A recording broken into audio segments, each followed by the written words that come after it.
బల్కంపేట ఎల్లమ్మ తల్లి అమ్మవారి చరిత్ర 700 సంవత్సరాల క్రితం అన్నమాట. 700 సంవత్సరాల క్రితం అసలు ఇక్కడ హైదరాబాద్ అనేది లేదు. సో అప్పుడు ఇక్కడ బల్కంపేట అనే ఒక చిన్న కుగ్రామం ఉండేదన్నమాట. ఆ గ్రామంలో చాలా మంది రైతులు ఉండేవారు. ఆ రైతుల్లో ఒక రైతు ఒక రోజు బావి కావాలి అనుకున్నప్పుడు బావి తవ్వుతూ ఉన్నప్పుడు బావిలో ఒక కింద రాయి ఒకటి అడ్డుపడింది. అది ఏంటా అని ఆ రైతు గమనించినప్పుడు అది ఒక అమ్మవారి విగ్రహం లాగా ఆయనకు అనిపించింది అనమాట. అప్పుడు ఆ విగ్రహాన్ని తీసి పక్కన పెడదామని అనుకున్నారు. కానీ ఆ విగ్రహం మాత్రం ఎంత మాత్రం కూడా ఒక ఇంచు కూడా కదలలేదు. ఆ తర్వాత గ్రామంలోకి వెళ్ళి చాలా మంది రైతుల్ని ప్రజల్ని తీసుకొని వచ్చి ఆ విగ్రహాన్ని అక్కడి నుంచి తీసి పక్కన పెడదామని చెప్పి ఎంతో ట్రై చేశారు. కానీ ఆ విగ్రహం అసలు ఏ మాత్రం కదలలేదు. దాని తర్వాత ఆ గ్రామ ప్రజలందరూ కూడా శివశక్తులు కొంతమందిని పిలిపించారనమాట. ఆ శివశక్తులు వచ్చి ఆ విగ్రహాన్ని చూసి రేణుక ఎల్లమ్మ తల్లి అమ్మవారుగా గుర్తించి ఆ అమ్మవారిని ఇక్కడే పూజలు అందుకోవాలనుకుని అమ్మవారి అభిష్ట అందుకే పూజలు ఇక్కడే అందుకోవాలనుకుంటున్నారు అని చెప్పి ఇక్కడే అమ్మవారికి అప్పట్లో చిన్న కంచెలాగా ఏర్పాటు చేసి విగ్రహాన్ని అలాగే ఉంచారనమాట. విగ్రహాన్ని ఏమాత్రం కదలట్లేదు కాబట్టి విగ్రహాన్ని అలాగే ఉంచి పూజలు జరిపించారు రోజు. ఆ తర్వాత కొన్ని సంవత్సరాల తర్వాత ఇదిగో ఇప్పుడు చూస్తున్నట్లుగా అమ్మవారి ఇంత పెద్ద గుడి ప్రతిష్ఠించారనమాట.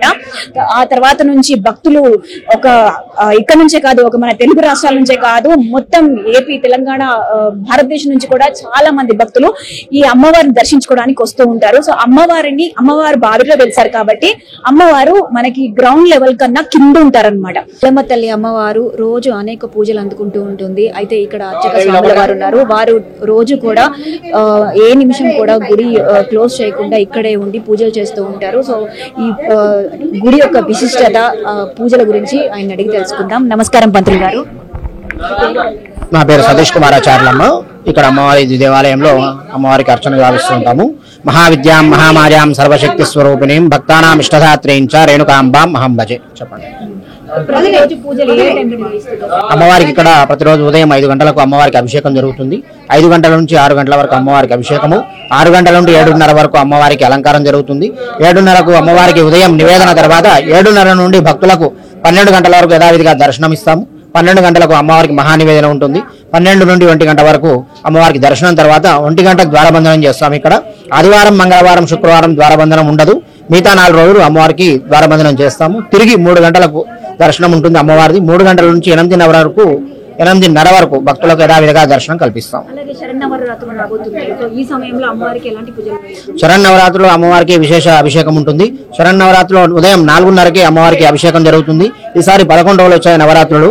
ఈసారి అంటే 22 నుంచి మొదలుకొని 2వ తారీఖు వరకు విజయదశమి వరకు 11 రోజులు శరన్నవరాత్రి ఉత్సవాలు అత్యంత వైభవంగా జరుగుతాయి. ఇక్కడ అమ్మవారు ఇక్కడ శయన రూపంలో వెలిసి ఉన్నారు. అమ్మవారి తల దగ్గర బావి ఉంటుంది. ఎప్పుడు అమ్మవారి తల నుంచి జలం ఉద్భవిస్తూ ఉంటుంది. అమ్మవారికి ఇక్కడ శ్రేష్టము జలము. ఇక్కడికి జలము ఆరోగ్యానికి సంబంధించిన అమ్మవారు. ఆ జలం తీసుకొని ఇంట్లో జల్లుకోవడము, స్నానం చేసేటప్పుడు ఆ నీళ్లు కలుపుకొని చేస్తే ఎలాంటి ఆరోగ్య సమస్యలు తొలగిపోతాయని చెప్పేసి ఇక్కడ భక్తులకు నమ్మకం. అయితే ప్రస్తుతం మనం గర్భగుడిలోకి అయితే వచ్చేసాము. అమ్మవారిని ఒకసారి చూడండి. కింద ఉన్న అమ్మవారు బావిలో వెలిసారనమాట. అమ్మవారికి తొడుగు, ఒక బంగారపు తొడుగు కవచాన్ని ఒకసారి పెట్టారు పైనుంచి. అయితే అమ్మవారి పైన ఉన్నది మాత్రం ప్రతిష్ఠించిన విగ్రహము. సో అమ్మవారిని కనకాంబరాలు, పత్రితో ఇవాళ చాలా చక్కగా అలంకరించారు. ఒకసారి చూసుకున్నట్లయితే గర్భగుడి చిన్నగా ఉన్నా కూడా అమ్మవారి విగ్రహం మాత్రం మనకు చాలా ఎంతో తేజస్సుతో ఎంతో పెద్దదిగా కనిపిస్తుంది.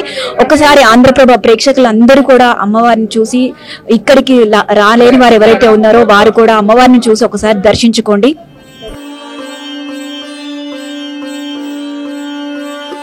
అయితే ఇక్కడ రేణుక అమ్మవారి గుడికి ఒక్క మన హైదరాబాద్ నుంచే కాదు, రాష్ట్రం నలుమూలల నుంచి కూడా చాలా మంది భక్తులు ఇక్కడికి అమ్మవారిని దర్శించుకోవడానికి వస్తారు. అలాగే మన India's richest person Nita Ambani కుటుంబం కూడా ప్రతి సంవత్సరం బోనాల సమయంలో వచ్చి అమ్మవారిని దర్శించుకుంటారనమాట. అంత విశిష్టత ఉన్న గుడి అనమాట ఇది. అయితే ఇక్కడ చూసుకున్నట్లయితే అమ్మవారి విగ్రహము ఒకసారి చూడండి. మళ్ళీ అమ్మవారి విగ్రహం ఏదైతే కింద ఉన్నారో ఆ అమ్మవారి విగ్రహం దగ్గర నుంచి నీరు బయటికి ఉద్భవిస్తుంది అనమాట. ప్రతిరోజు నీరు బయటికి వస్తూ ఉంటుంది. ఎందుకంటే బావిలో వెలిసారు కాబట్టి అమ్మవారు ప్రతిరోజు నిత్యం నీరు వస్తూ ఉంటుంది. సో ఆ నీటిని ఇక్కడ ఉన్న భక్తులు తీసుకొని తమకున్న ఏమైనా కష్టాలు, అనారోగ్య సమస్యలు ఉన్నా ఆ నీటిని తీసుకోవడం వల్ల తొందరగా నయం అవుతుందని చాలా గొప్ప నమ్మకం అన్నమాట భక్తులకి.